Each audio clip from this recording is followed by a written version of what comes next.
الحمدللہ رب العالمین والصلاة والسلام علی سید الانبیاء والمرسلین اما بعد فاعوذ باللہ من الشیطان الرجیم بسم اللہ الرحمن الرحیم۔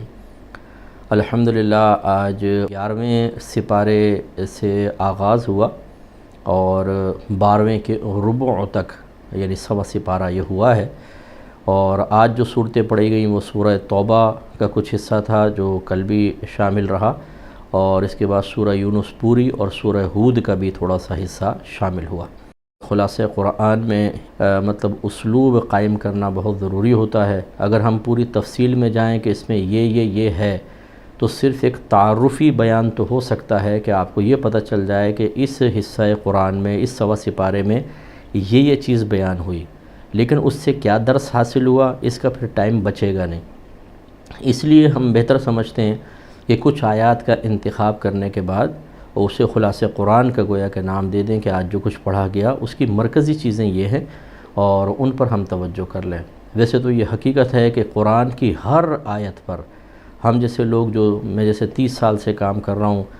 تبلیغ دین کے شعبے سے وابستہ ہوں، اللہ کا بڑا ہی فضل و کرم ہے، صرف اسی کے فضل اور کمال سے گزارش کر رہا ہوں کہ ہر آیت پر تقریباً ہم 1 گھنٹے کا بیان آرام سے کر سکتے ہیں۔ اتنا اللہ تبارک و تعالی نے قرآن عظیم کے مفاہیم میں وسعت دی ہے، اور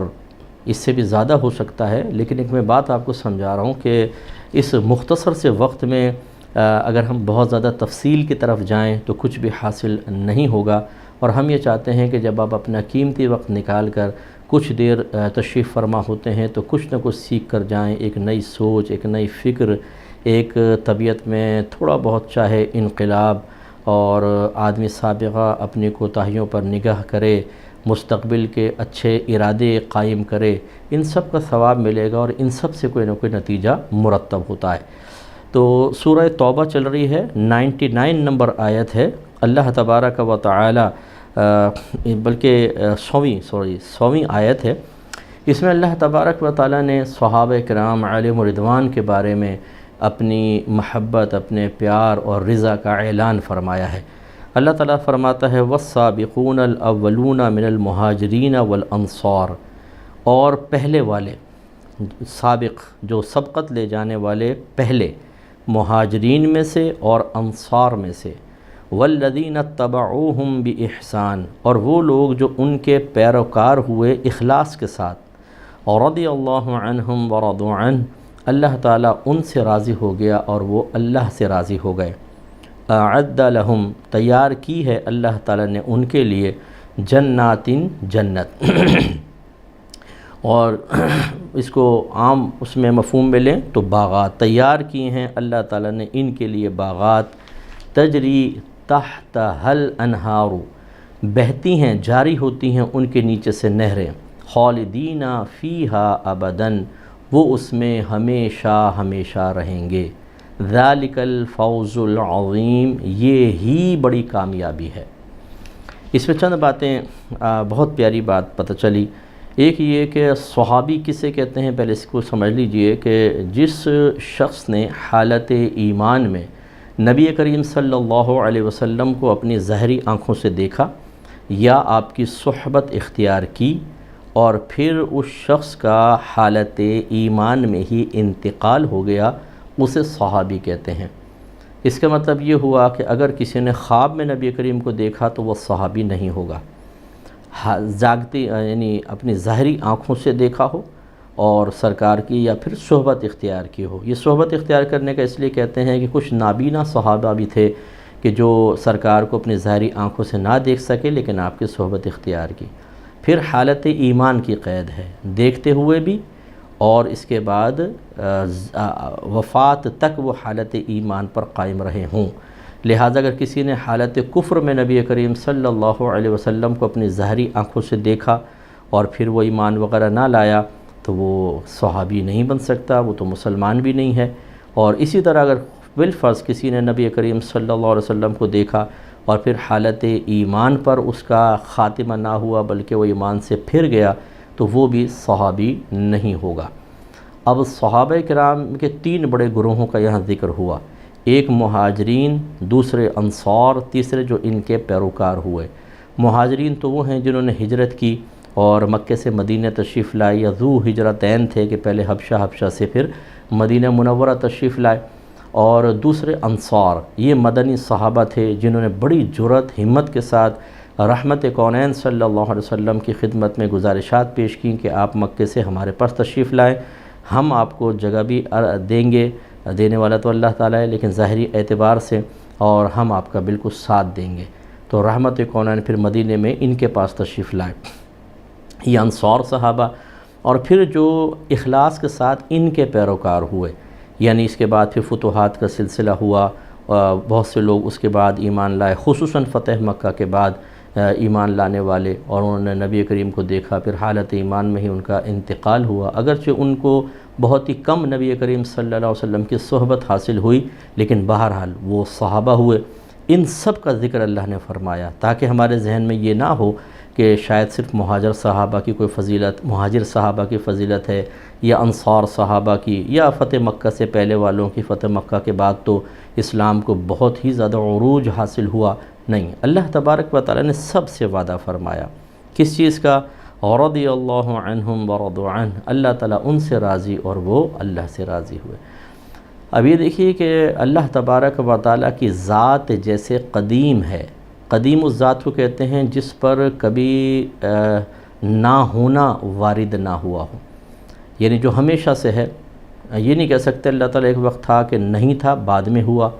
وہ پھر قدیم نہیں ہوتا، اور اللہ تبارک و تعالیٰ ہمیشہ سے ہے،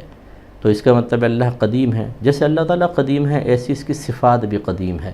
اور اس کی صفات میں علم بھی ہے، اس کی صفات میں کلام بھی ہے۔ تو اللہ تبارک و تعالیٰ کا یہ ہم کلام پڑھتے ہیں، اس کا مطلب ہے کہ جو اس سے مفاہیم آ رہے ہیں وہ حقیقتاً اللہ کا کلام ہوتا ہے، وہ بھی قدیم ہے، اور اللہ کا علم بھی قدیم ہے۔ اس کا مطلب ہوا کہ صحابہ کرام ابھی پیدا بھی نہیں ہوئے، ابھی دنیا میں معرض وجود میں بھی نہیں آئے، اللہ کا علم تھا، اللہ تعالیٰ کا کلام موجود تھا۔ اس کا مطلب یہ ہوا اللہ تعالیٰ نے اپنے علم سے، اللہ تعالیٰ پہلے ہی جانتا تھا کہ صحابہ پیدا ہونے کے بعد کیا کیا کریں گے، ان کے مابین کیا کیا معاملات ہوں گے۔ اللہ تعالیٰ اپنے علم سے اللہ تعالیٰ جانتا ہے، سب کچھ جانتا ہے، اور اس کا مطلب ہے کہ اس جاننے کے ساتھ ساتھ اللہ نے ازل سے ہی اعلان بھی فرما دیا، اللہ ان سے راضی، وہ اللہ سے راضی۔ نتیجہ کیا نکلا کہ صحابہ کے مابین اگر کوئی معاملات ہوئے بھی ہیں وہ اللہ پہلے جانتا تھا، اور جاننے کے باوجود ازل سے اس نے اعلان بھی کر دیا تھا کہ اللہ ان سے راضی، وہ اللہ سے راضی۔ اس کا مطلب ہے ان کے مابین جو معاملات ہوئے ان سے اللہ نے درگزر فرما کر اپنی رضا کا اعلان فرما دیا۔ اب وہ اللہ سے راضی ہیں، اللہ ان سے راضی ہے۔ اب ہم اگر خدا نخواستہ تاریخ پر اعتبار کرتے ہوئے یا اور نقول پر اعتبار کرتے ہوئے صحابہ کرام علیہم رضوان کی شان میں یا اہل بیت اطہار کی شان میں خدا نخواستہ کوئی گستاخی کریں تو گویا کہ ہم ان کے بارے میں کر رہے ہیں جن کے بارے میں اللہ فرما رہا ہے اللہ ان سے راضی، وہ اللہ سے راضی۔ تو اب سوچ لیجئے کہ آخرت کا کیا ہوگا۔ تو اس کا مطلب یہ ہوا کہ ہر صحابی جنتی ہیں، قطعی جنتی ہیں بالاتفاق۔ تو صراحتاً اللہ نے ذکر فرما دیا صحابہ کے بارے میں ہے، اور صحابہ جنتی ہیں۔ اللہ تبارک و تعالیٰ نے جو کچھ ان کے معاملات ہوئے ازل سے ہی گویا کہ اس کو جاننے کے باوجود درگزر بھی فرمایا، اور اسی لیے اپنی رضا کا اعلان فرمایا۔ اس لیے میں اپنی عوام سے گزارش کروں گا، بھائی بہنوں سے گزارش کروں گا کہ اگر آپ کسی بھی اسٹیج پر، کسی بھی موقع پر صحابہ کرام علیہم رضوان کے معاملات میں کسی کا اختلاف دیکھیں تو خدا را اپنے آپ کو دور رکھیں۔ اگر کوئی علمی اختلاف کر بھی رہا ہے وہ اسی کے سپرد کر دیں، آپ اس میں نہ پڑیں، کیونکہ آپ کی ابھی علمی وسعت اتنی نہیں ہے، آپ کی کیپیسٹی اتنی نہیں ہے، آپ خواہ کسی بے ادبی کے مرتکب ہوں گے اور بہت ہی خطرناک معاملہ ہو سکتا ہے۔ تو یہ سب کے سب جنتی ہیں، اور اللہ تبارک و تعالیٰ نے ان سب سے وعدہ فرما لیا ہے۔ 113ویں آیت میں ہم بار بار یہ مضامین آپ کو ذکر کرتے ہیں کہ جو بھی کافر و مشرک مرا ہے، مرنے سے پہلے تو اس کے لیے توبہ بھی تھی۔ اللہ تعالیٰ اگر وہ اسلام قبول کر لیتا تو یہ حدیث میں ہے، سرکار نے فرمایا کہ کافر کا اسلام لانا اس کے پچھلے تمام گناہوں کو منہدم کر دیتا ہے، ختم کر دیتا ہے، یعنی وہ ایسا پاک و صاف ہو جاتا ہے اسلام لاتے ہی جیسے ابھی ماں کے پیٹ سے پیدا ہوا ہے۔ لیکن اگر کوئی حالت کفر میں مر گیا تو بس پھر اس کی بخشش و مغفرت نہیں ہو سکتی۔ اب اگر کوئی اس کے لیے دعائے بخشش و مغفرت کرتا ہے تو اس کا مطلب یا اس کے لیے رحمت کی امید رکھتا ہے، جیسے باہر کے ملکوں میں اگر کوئی مرے تو اس کے لیے انگلش میں دعائیں شروع کر دیتے ہیں اور مخصوص جملے کہنا شروع کر دیتے ہیں، تو وہ اچھی طرح یاد رکھیں کہ اس کے لیے کوئی دعائے بخشش و مغفرت کرنا یا رحمت کی امید رکھنا ان تمام آیات پر عدم اعتماد کی دلیل ہے، ان تمام آیات میں شک و شبہ کرنے کی دلیل ہے جس میں یہ فرما دیا گیا کہ ان کی کبھی بخشش نہیں ہوگی۔ اور جو آیات کا انکار کرے یا اس کے بارے میں عقیدے میں تذبذب رکھے وہ دار اسلام سے خارج ہوتا ہے۔ اس لیے اچھی طرح یاد رکھیں کہ کافر کے لیے دعائے بخشش و مغفرت نہیں کر سکتے، اس کے لیے اللہ کی رحمت کی امید بالکل نہیں رکھ سکتے۔ جو حالت کفر میں مر گیا اس پہ عذابات کا سلسلہ شروع ہو جاتا ہے۔ ہاں یہ ضرور ہے اگر کوئی کافر مرا مسلمانوں کے حق میں، اسلام کے حق میں اچھا تھا یا انسانیت کی خدمت کرتا تھا، اس اعتبار سے دل میں افسوس ہوا یا ہم نے اظہار افسوس کر دیا، یار افسوس ہوا وہ فلاں مر گیا، اس اظہار افسوس میں گناہ نہیں ہے۔ لیکن اگر اس کے لیے وہی دعائے بخشش و مغفرت کی ہے، یہ سوچا کہ اس کے اچھے اعمال کی بنا پر ہو سکتا ہے اللہ تعالیٰ اس کو بخش دے، تو ان آیات کے اوپر آپ شبہ کر رہے ہیں جس میں بخشے نہ جانے کا اعلان ہے۔ یاد رکھیں اللہ تبارک و تعالیٰ اثر قبول کرنے سے پاک و صاف ہے۔ یہ آپ کے میرے ساتھ ہوتا ہے، یہ عوارضات بشریہ میں سے ہیں کہ کوئی ہمارے ساتھ احسان کرتا ہے تو ہم اس کے ساتھ اچھا رویہ اختیار کرتے ہیں، ہمارے قلب پہ ایک اثر ہوتا ہے، وہ اثر ہمیں مجبور کرتا ہے کہ ہم بھی اس کے ساتھ اچھا رویہ رکھیں۔ اللہ تعالیٰ کا نہ قلب ہے وہ اس سے پاک و صاف، نہ وہ کسی کے اثرات قبول کرتا ہے۔ اگر کرتا تو پھر تو وہ انسانوں کی مثل ہو جاتا اور بہت سارے اپنے فیصلوں میں اسی اثر قبول کرنے کا محتاج ہوتا، حالانکہ اللہ تعالیٰ کسی کا محتاج نہیں۔ اس لیے یہ سوچنا کہ جی کافر نے بڑے نیک عمل کیے ہیں، بڑی انسانیت کی خدمت کی ہے تو شاید اللہ کو متاثر کر گیا ہوگا، تو بھائی جان اللہ تعالیٰ تو اثر قبول نہیں کرتا۔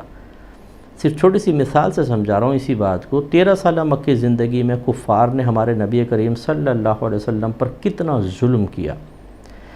اللہ تعالیٰ کی شان بے نیازی دیکھیں کہ اگر اللہ تعالیٰ اثر قبول کرتا تو ایک لمحہ ان کو نہ چھوڑتا، کیونکہ جو اپنے پیارے کے اوپر ظلم ہوتا دیکھے اور ہم اس کو روکنے پر قادر ہوں، ہم انتقام لینے پہ قدرت رکھتے ہوں، تو یہ ہو ہی نہیں سکتا کہ ہم اس کو معاف کر دیں، کیونکہ ہم ایک اثر قبول کرتے ہیں اور اس رشتہ دار سے ہماری محبت کا تقاضا ہے کہ کم از کم اس کا دفاع تو کریں، اور اگر طاقت ہے تو پھر سامنے والے پر اٹیک بھی کریں۔ لیکن اللہ تعالیٰ نے 13 سالہ مکی زندگی میں حبیب کریم صلی اللہ علیہ وسلم کی طرف بے شمار آزمائشوں نے رخ کیا، یقیناً اللہ کی تائید اور مدد شامل حال رہی، لیکن اس طرح نہیں جیسے آپ اور میں سمجھتے ہیں کہ کفار ہلاک ہو جاتے، مر جاتے، سرکار کو بہت ہی زیادہ سر آنکھوں پہ بٹھاتے نہیں، ایک آزمائش رکھی اللہ تعالیٰ نے۔ اس کا مطلب ہے شان بے نیازی ہے۔ اسی طریقے سے کبھی یہ کرکٹ کے میچز ہوتے ہیں،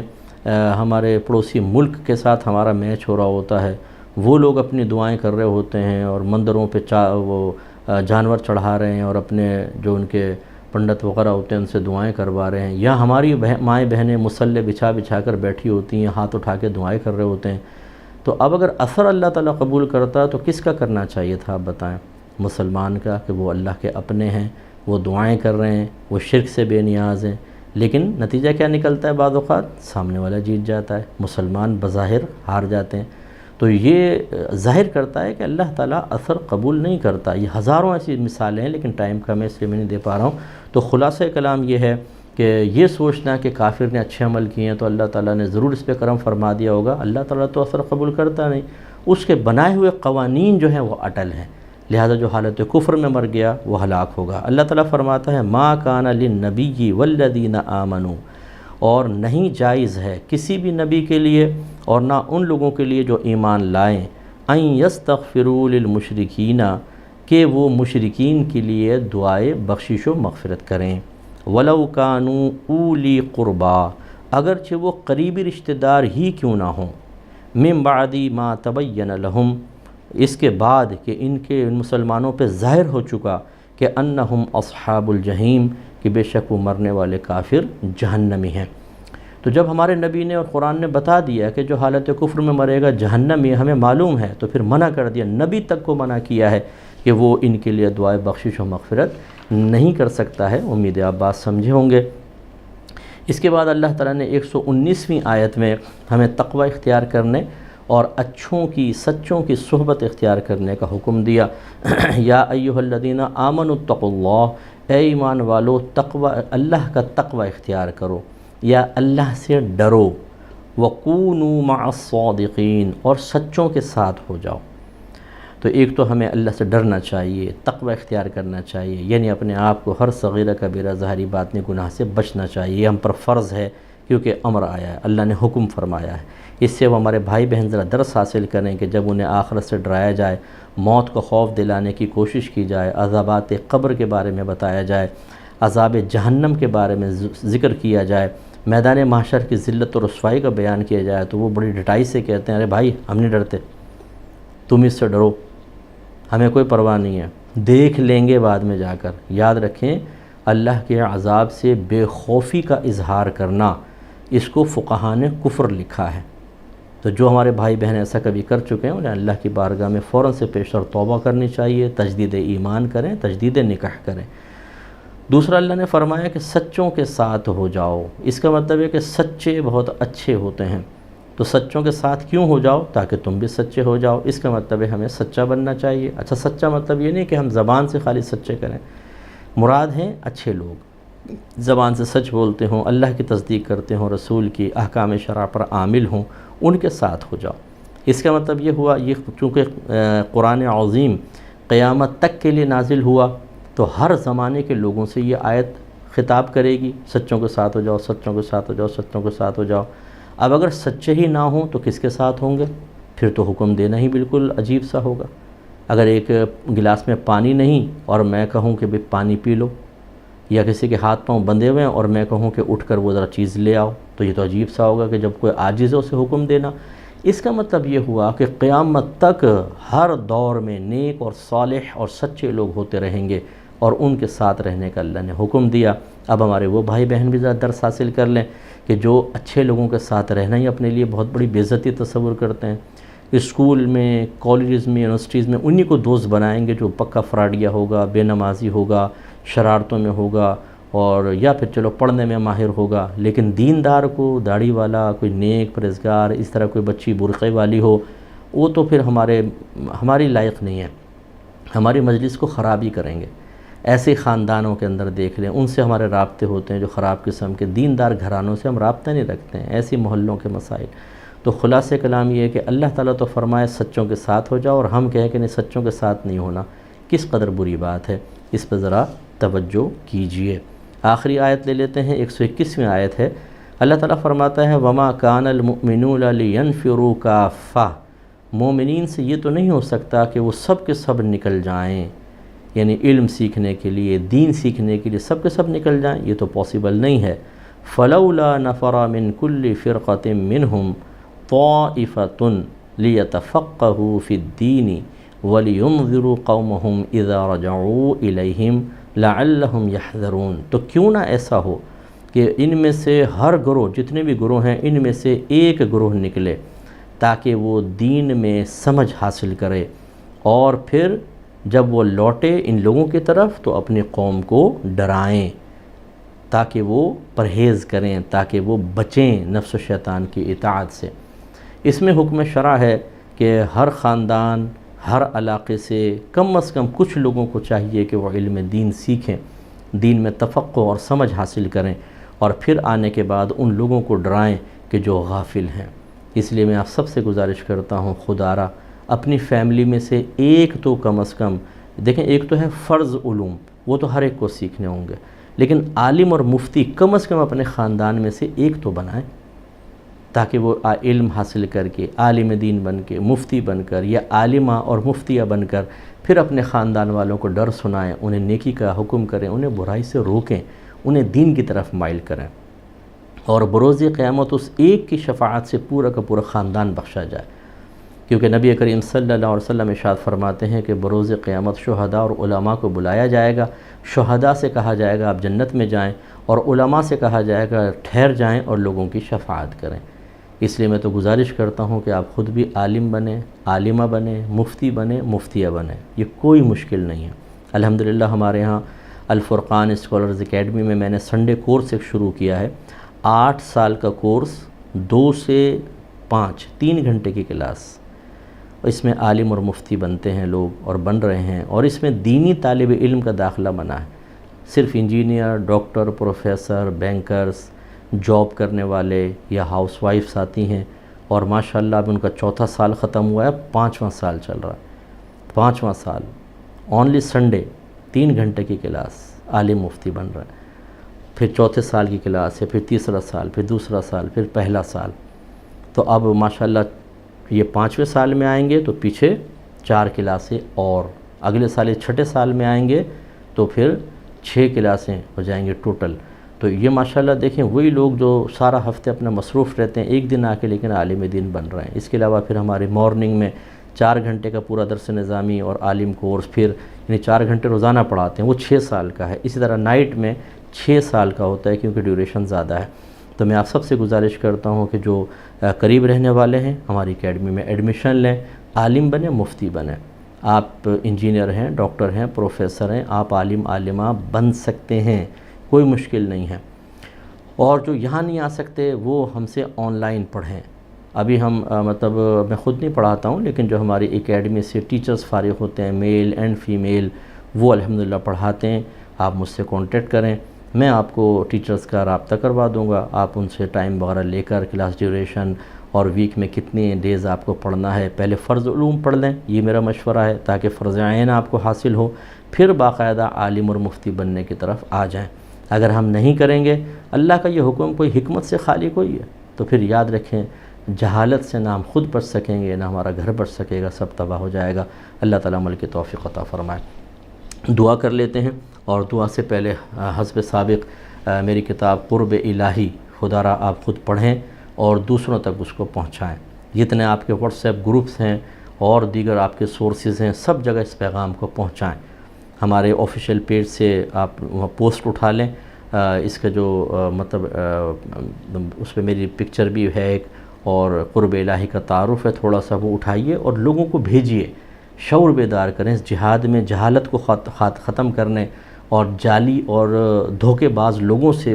امت رسول کو بچانے کے جہاد میں آپ ہمارے ساتھ شریک ہوں۔ یہ اس لیے نہیں کہ میں نے کتاب لکھی ہے، بلکہ اس لیے کہ اس میں اللہ اور اس کے رسول کی صحیح تعلیمات ہیں۔ ایک دفعہ آپ پڑھ کر دیکھیں، انشاءاللہ آپ کا دل خوش نہ ہو تو آپ مجھے کہیے گا۔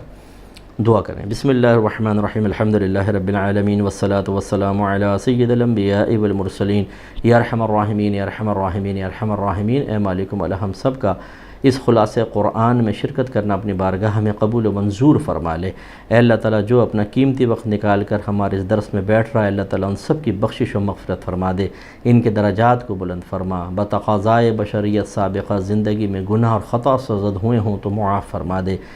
ان کے تمام نیک اعمال اور خصوصاً رمضان میں کی گئی عبادتیں قبول و منظور فرما لے۔ اے اللہ تعالیٰ، ہمیں موت سے پہلے پہلے